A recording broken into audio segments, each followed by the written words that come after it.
J'ai été pris dans un réseau de trafic sexuel d'enfants à l'âge de 13 ans. Je me suis rendue au policier, on m'a mis dans un centre jeunesse fermé. Je me suis sentie comme une criminelle. On m'a traitée comme une criminelle. J'ai subi des abus par rapport aux interventions qui n'étaient pas adéquats. J'ai été isolée 30 jours consécutifs. J'ai pas reçu l'assistance que j'avais besoin à ce moment-là pour justement là, libérer la parole et entamer une guérison finalement. Et puis par la suite, quand je suis sortie du centre jeunesse, il y a un intervenant qui m'a contacté. Il m'apportait dans les chambres d'hôtel, il m'a drogué. Des drogues dures. Et ça a duré 1 an. Et puis, par la suite, j'ai voulu dénoncer. J'étais complètement démunie. J'ai fait une tentative de suicide.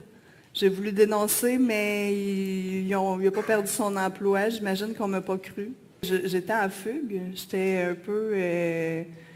je cherchais à me cacher. Fait qu'on m'a pris comme sur son aile, mais en même temps, je me sentais protégée, mais je ne l'étais pas du tout. Là. Dans le fond, ils me vendaient. Là. J'avais des fausses cartes. On voulait me vendre en Guadeloupe.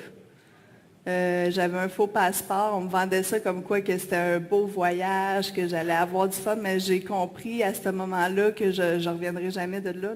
J'ai été prise sur l'aile de la DPJ. Pourquoi eux, ils n'ont pas fait de procédure au tribunal? Pourquoi que je n'ai pas été conscientisée au trafic sexuel? Pourquoi c'est 25 ans plus tard que ça remonte à ma mémoire et que ça m'éclate au visage? Je ne comprends pas. J'aimerais ça les avoir, les réponses. Et puis, on m'empêche d'avoir accès à mon information. On détruit mon dossier de la DPJ et on dit, oh non, on le détruit après 5 ans parce que c'est pour protéger l'enfant. Non, je m'excuse. C'est pour protéger les criminels qui commettent ces actes-là parce qu'il n'y a aucune... Je ne sais pas c'est où qu'on protège l'enfant en détruisant des preuves comme ça. Bonsoir, Mylène. Bonsoir. Tu as assisté à cette... Dans un premier temps, merci d'avoir accepté l'invitation d'être avec nous ce soir sur le plateau de Théovox Actualité. Tu as accepté, dimanche, de faire partie de cette conférence qui avait lieu à Boucherville sur la pédocriminalité. Pourquoi avoir participé à cette conférence? Pour mettre en lumière un peu, premièrement pour libérer la parole, mais pour mettre en lumière qu'on a vraiment un problème au niveau du trafic sexuel ici au Québec, au niveau des enfants. Ça se passe encore aujourd'hui, puis on dirait qu'il n'y a rien qui bouge. On dirait que, j'entends des policiers à la radio dire « on fait telle affaire », mais ça continue tout le temps, t'sais. À un moment donné, il va falloir qu'on s'assoie puis qu'on trouve des vraies solutions pour enrayer ce fléau-là. Donc, c'est pour ça que j'ai voulu prendre la parole, pour vraiment exposer là, les enjeux. Ça ne doit pas être évident de prendre la parole devant une audience comme ça, majoritairement des inconnus. Puis on se livre, puis on raconte notre vie, ce qu'on a vécu. Comment tu t'es senti quand tu as parlé de ton expérience? Est-ce qu'on a peur du jugement? Est-ce qu'on a peur des critiques ou de ce que les gens pourraient penser de nous?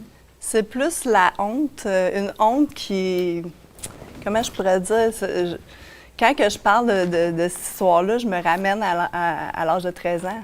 Ça me ramène dans le même état d'esprit, puis il y a beaucoup de honte. Il y a beaucoup de... C'est ça, c'est la honte, je pense, qui ressort beaucoup de tout ça. Puis c'est pour justement sortir de la honte. Il est temps que la honte, elle change de camp. À un moment donné, à 13 ans, tu ne peux pas être conscient de tous ces enjeux-là. Je ne comprenais pas ce qui se passait. Fait que c'est vraiment des années plus tard que j'ai réalisé que finalement, c'était pas moi le problème, là, tu sais. Oui, c'est ça. Tu étais très active il y a quelque temps sur les médias sociaux. Et soudainement, tu as disparu. Je me souviens même je pense qu'il y a quelques mois, je t'avais même téléphoné pour que tu puisses venir ici puis participer à une de nos émissions. Puis tu me dis, non, tu refusais toutes les demandes que tu recevais. Qu'est-ce qui s'est passé? Puis à quoi c'est attribuable ce silence soudain? Oui. En fait, j'ai eu une ordonnance du tribunal de ne plus sortir publiquement. On cherche à me faire taire. Je subis des menaces de la part des tribunaux. Et je me pose vraiment des questions. Dans le fond, dans mon dossier, là, j'ai finalement réussi à avoir un avocat. Et il est mort subitement avant même d'avoir pu plaider. On m'a... dans le fond, mon dossier a été saisi à l'avocat qui est décédé. Puis là, le barreau, il a perdu mon dossier. Il a été échappé dans une craque de divan quelque part. Fait que là, moi, j'aimerais bien ça avoir mon dossier. Fait que là, ben c'est ça. J'ai pas de dossier, là.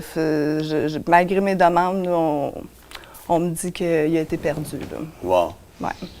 Comment on se retrouve comme enfant? Parce qu'à 13 ans, même si on est dans l'adolescence, on doit pas moins qu'on est quand même un enfant, à faire partie d'un réseau de trafic sexuel. C'est une bonne question. C'est une question que je me pose depuis le début du retour de ma mémoire, finalement, de la sortie de mon amnésie traumatique. Qu'est-ce qui pousse un enfant de 13 ans à fuguer? Moi, dans le fond, ma mémoire est revenue alors que mes enfants avaient ça 12 ans, 12-13 ans. Puis là, quand j'ai vu mes enfants à cet âge-là, j'ai réalisé à quel point que c'était des enfants fragiles, à quel point que l'innocence était sacrée, puis à quel point que c'était impossible qu'un enfant de 13 ans, là, tu comprends un peu qu'est-ce que je veux dire, là? Ouais. Fait que c'est une bonne question. C'est des réponses que j'ai pas encore parce que j'ai des amnésies traumatiques. Ouais. Mais à force d'en parler, de libérer la parole, il y a des choses qui remontent. Ouais. Je suis en train de mettre en place, accompagnée de gens bienveillants, tout ce qu'il faut pour écrire mon livre, finalement. Là. Tous les éléments, ils vont être nommés là, à ce moment-là. C'est génial. Ça a été quoi le contexte familial dans lequel tu as grandi? Parce oui, tu es une survivante du trafic sexuel d'enfants. Oui, tu as fait un passage à la DPJ, mais c'est quoi tes souvenirs? Dans quel contexte familial Mylène Hébert, elle a grandi? Oui, moi, je viens d'une famille, mon père était un évêque mormon. OK. Mes parents se sont divorcés, ma mère, elle a disparu, elle s'est fait enlever la garde. Finalement, on a été sur l'aile de mon père. À l'âge de 2 ans et demi, j'ai eu une opération à cœur ouvert à Sainte-Justine. J'ai été, tu sais, ma vie est répertoriée dans plusieurs dossiers, dont Sainte-Justine, dont le dossier DPJ. Dossier mormon. Dossier mormon. Fait que moi, dans le fond, quand l'amnésie a commencé à me donner des mémoires, tu sais, quand mon amnésie a commencé à partir, j'ai décidé de faire des recherches, là, de faire venir mes dossiers. On m'empêche d'avoir accès à des informations. Même mon dossier de Sainte-Justine, il y a des parties que je n'ai pas accès, qu'on me dit que c'est confidentiel. J'aimerais ça savoir pourquoi. Ça peut être confidentiel quand le dossier nous appartient. Bien, surtout un dossier d'enfant. Tu sais, je veux dire, dossier d'enfant, là, c'est quand même particulier. Je comprends, on veut dire on veut protéger les enfants, mais c'est des informations qui sont importantes, là. Oui. Est-ce que selon toi, il y a encore... Tu as répondu un peu à la question ultérieurement. Y a-t-il encore un réseau de trafic sexuel d'enfants au Québec? Tout à fait. Ouais. Tout à fait. Et je crois sincèrement que la DPJ est complice. Ouais. Sincèrement, c'est la DPJ complice et même... Est-ce que la DPJ est la seule complice ou il y a d'autres organes, d'acteurs importants qui seraient dans ce trafic-là? Ben, écoute, on vit dans un monde de pédocratie. Ouais. Où est-ce qu'il y a des gens qui sont pédophiles et qui ont des postes au pouvoir. Ils se protègent entre eux. Il faut comprendre qu'ils ont des pouvoirs, ils ont tous les pouvoirs, là. Ils ont les pouvoirs monétaires, les pouvoirs judiciaires, les pouvoirs médiatiques, les pouvoirs politiques. Je dis pas que c'est tous des pédophiles, là. C'est pas ça que je dis, là. Sauf qu'il y en a, ils ont des pouvoirs clés. Ils verrouillent tous les systèmes, là. Parce qu'ils se protègent entre eux. Fait que c'est extrêmement difficile de se défendre contre une pédocratie qui est vraiment bien ancrée dans notre société. On ferme les yeux, on dit non, c'est juste on pointe du doigt là, les gangs de rue. On dit ça va être les gangs de rue, ça va être les motards. Mais c'est quand qu'on va aller voir les hauts placés. Ils sont protégés, ils se protègent entre eux. les bandits à cravate, tu sais. Fait qu'à un moment donné, moi, c'est ça que je veux exposer aussi, parce que c'est la tête du serpent, là, qu'il faut aller couper à un moment donné, là. Tout à fait. Qu'est-ce que représente ce réseau de trafic sexuel d'enfants à l'échelle mondiale? C'est-tu aussi important qu'on pense que ce l'est? Bien, en fait, le réseau de trafic sexuel, le réseau de trafic d'enfants, c'est le deuxième plus important réseau au monde. C'est le deuxième réseau le plus lucratif après le trafic de drogue. Fait que ça peut donner une idée là, de l'ampleur. En France, c'est 1 enfant sur 5 qui est victime d'un pédocriminel. Est-ce que tu penses qu'on dit qu'on a perdu ton dossier justement afin de protéger peut-être des âmes malveillantes qui auraient été impliquées dans ton trafic à toi? C'est parce que, ça, je veux dire, des coïncidences, ça peut arriver 1 fois, 2 fois, là, 3 fois, 4 fois. Là, à un moment donné, je commence à me poser des questions. Pourquoi qu'on essaie de me faire taire à ce point? Puis là, il y a des choses, je tiens à dire qu'il y a des choses que je peux pas dire ici, là, parce que j'ai les 2 mains liées, j'ai une épée Damoclès au-dessus de ma tête, parce que justement, il y a des choses qu'il faut pas que ça sorte, là. Mais à un moment donné, ça va sortir. Il va falloir que ces choses-là soient exposées, parce que c'est trop important. Comment on traite les victimes, Mylène, lorsqu'ils ou elles sortent publiquement et livrent leur témoignage par rapport à leur vécu en lien avec le trafic sexuel? Bien, premièrement... Tu as eu l'expérience notamment, toi, quand tu as passé à Martineau. Bien, premièrement, c'est nouveau qu'on va voir des victimes sortir à visage découvert. Avant ça, c'était toujours caché. Là, ça prend du courage pour sortir à visage découvert. On met nos tripes à la table. On se fait ramasser, pas juste par Richard Martineau, là, c'est par tous les intervenants. Moi, j'ai eu minimum 100 d'intervenants depuis que j'ai commencé à parler. Il y a 0 accusation qui a été faite aux criminels encore. Je trouve ça quand même incroyable. C'est pas que j'ai pas voulu parler, mais quand on se fait fermer la boîte... Est-ce qu'on met la parole des victimes en doute? On met la parole des victimes en doute, oui, effectivement. On ne nous croit pas. Puis aussi, c'est tellement gros que je peux comprendre qu'il y a certaines personnes qui font, OK, tu sais, elle exagère peut-être, mais non. Tu sais, à un moment donné, il faut y aller, là. Il faut aller en profondeur. Il faut aller fouiller où est-ce qu'on nous dit de ne pas aller fouiller. Tu sais, puis à un moment donné, il faut donner le bénéfice du doute aux victimes. Moi, je peux comprendre qu'il y a de fausses accusations. Ça, je peux le comprendre. C'est rare. C'est extrêmement rare. La majorité des victimes, là, ils sortiront pas. Ça donne quoi? Tu gagnes quoi? Tu n'as rien à gagner. Moi, je pense qu'il faut protéger la parole des victimes, apporter un soutien, un environnement sain et accueillant pour pouvoir libérer la parole et leur offrir justement là, la possibilité de livrer un témoignage sans se braquer tout le temps, être attaqué par les juges, les avocats. Tu es mis face à ton agresseur. Imaginez un enfant qui est mis face à son agresseur, puis là, il se fait rentrer dedans par les avocats. Là. C'est quand même, c'est de la cruauté mentale.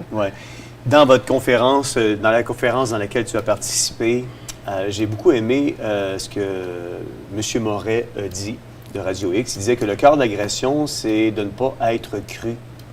C'est comme une double victimisation. Et j'ai aussi une intervenante qui disait que ce sont 7% des agressions sexuelles qui seraient rapportées par les victimes.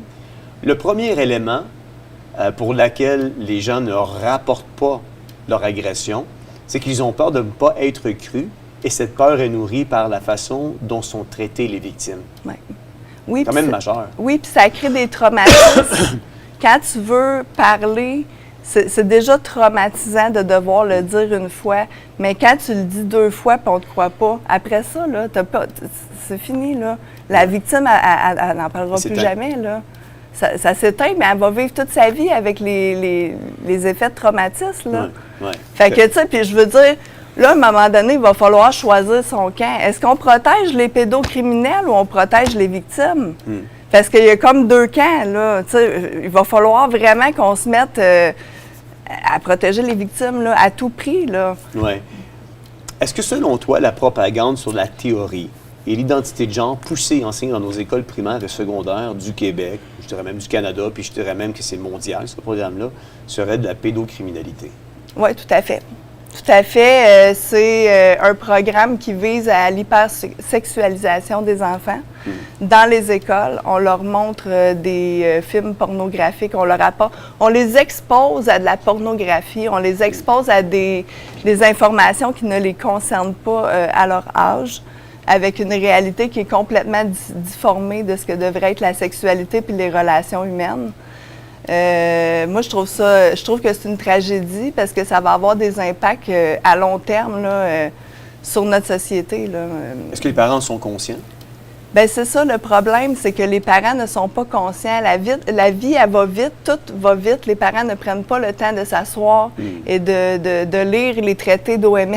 Puis je comprends, là, c'est des gros documents, mais à un moment donné, il va falloir aller chercher les parents pour qu'ils puissent s'impliquer directement dans les écoles parce que ça ne passera pas par les gouvernements, ça ne passera pas par les institutions. Là. Ouais. Si on veut des changements en profondeur, il faut que les parents ils prennent conscience qu'il y a des programmes qui sont malveillants en ce moment, qui sont mis en place dans nos écoles pour justement banaliser la pédocriminalité et faire accepter comme étant un droit à l'enfant à aimer un adulte ou l'adulte à aimer un enfant. Ouais. C'est quand même grave. Ouais. Puis on l'a vu, là, quand ça devient accepté socialement, bien là, les lois, ils changent. Puis là, bien, on est fait, là. Oui, effectivement. Écoute, est-ce que selon toi, il existerait un lien avec le retrait de la primauté parentale et l'arrivée de ce cours diabolique dans les écoles primaires et secondaires du Québec? Oui, tout à fait. Tout à fait. La primauté parentale, ben, j'ai mis mon chandail aujourd'hui. Oui, je l'ai sorti des boulamites.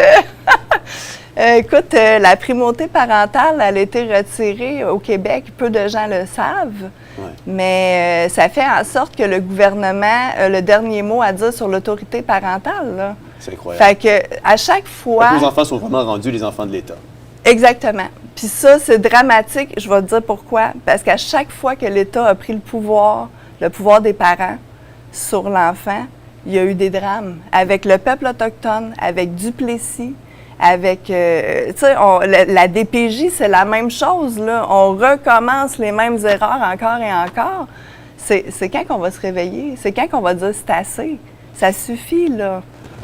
Avant d'arriver à ma dernière question, juste faire du pouce sur ce que tu viens de dire. Est-ce que tu penses, étant donné que tu as fait partie de la DPJ, que la DPJ avait une responsabilité à ton égard à te sensibiliser sur le trafic d'enfants, le trafic sexuel d'enfants, et avait une responsabilité par rapport à tout ce que tu as vécu dans ta jeunesse quand on t'a exposé à aller danser à 13 ans dans des bars, puis par rapport à l'intervenant, justement. Est-ce qu'ils avaient, selon toi, une responsabilité, étant donné que tu étais sous leur tutelle à ce moment-là? Bien, oui, tout à fait. Il y avait une responsabilité et je trouve ça scandaleux que j'ai pas été... moi, on a fait comme si de rien n'était. Hein? Puis moi, j'ai la preuve là, qu'il était au courant, là.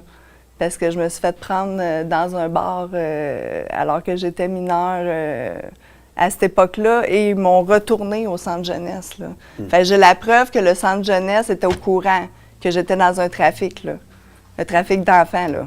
Wow. Fait que il aurait dû mettre des mesures en place. Premièrement, le bar aurait dû être fermé. Vous venez d'attraper une mineure dans votre bar puis ça continue encore, il n'y a pas de conséquences. Il aurait dû avoir des accusations criminelles de ceux qui me vendaient. Il n'y a pas eu d'accusation à ce niveau-là. Donc, je n'ai pas été conscientisée. On m'a enfermé des 30 jours consécutifs. C'est de la torture, là. Enfermer un enfant qui vit une grande détresse psychologique comme ça, de ne pas avoir les soins, de ne pas avoir... Je ne dis pas qu'ils étaient malveillants, les intervenants, là. Du moins pas toutes, là. Je dis qu'il y a des gens qui sont vraiment bienveillants, bien intentionnés, mais je parle des protocoles de soins, des protocoles d'intervention. Il faut se poser la question, là. Oui, effectivement. Si on revient maintenant au programme d'éducation à la sexualité poussé par l'OMS puis enseigné dans nos écoles, à quoi ce programme-là risque d'ouvrir la porte chez nos jeunes?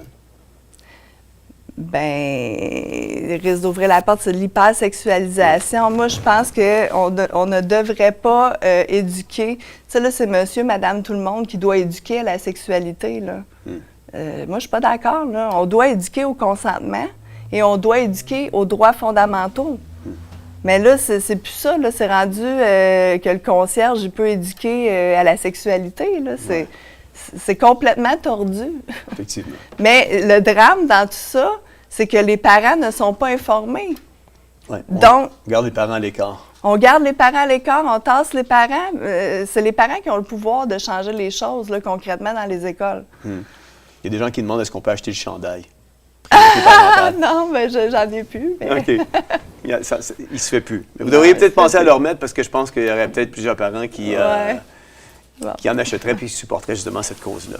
Merci. Mylène, merci beaucoup d'avoir été avec nous ce soir. Merci pour ta générosité. C'est toujours un plaisir. Merci pour ton passage aussi à cette conférence-là. Je suis convaincu que ça a aidé plusieurs personnes qui ont peut-être passé par le même chemin que tu as passé.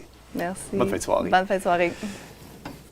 Et c'est extraordinaire. Quand on regarde ce qui se passe au Québec, au Canada, si on ne sort pas des 4 murs de chez nous, si on ne sort pas peut-être des 4 murs de notre Église, on n'est pas conscient de ce qui se passe, puis on pense que tout le monde va bien, puis que notre monde va bien, puis on vit dans ce leurre-là, dans ce mirage-là, alors qu'il se passe des choses qui sont assez malveillantes. Et nous sommes appelés, l'Église du Seigneur Jésus-Christ, à briller. Et je ne veux pas revenir, je le dis souvent, mais quand la parole de Dieu nous dit que votre lumière luise, le mot lumière, c'est phos. Phos, c'est vérité morale et spirituelle. Le mot moral, c'est la science du bien et du mal. En fait, le verset est en train de nous dire que vous êtes la science du bien et du mal, vous êtes la référence du bien et du mal, vous êtes vraiment cette science du bien et du mal, vous êtes cette vérité morale et spirituelle. Et je crois que nous avons un mandat de sortir des 4 murs de l'Église et aller briller à l'extérieur. Et quand j'entends qu'il y a du trafic sexuel d'enfants qui prend place ici et que c'est vraiment réel et qu'il y a des complices comme la DPJ et d'autres organes peut-être gouvernementaux qui sont impliqués là-dedans, écoutez, là, à un moment donné, il faut briller. Et à un moment donné, il faut sortir de nos 4 murs, arrêter de chanter Kumbaya le dimanche matin entre nous, puis aller briller, puis sortir sur le terrain, puis aller parler de la solution pour l'humanité qui réside en Jésus-Christ. Je pense qu'il est temps que l'Église puisse se réveiller, avoir cette prise de conscience-là, que si on veut briller, il faut briller à l'extérieur et non pas entre nos 4 murs.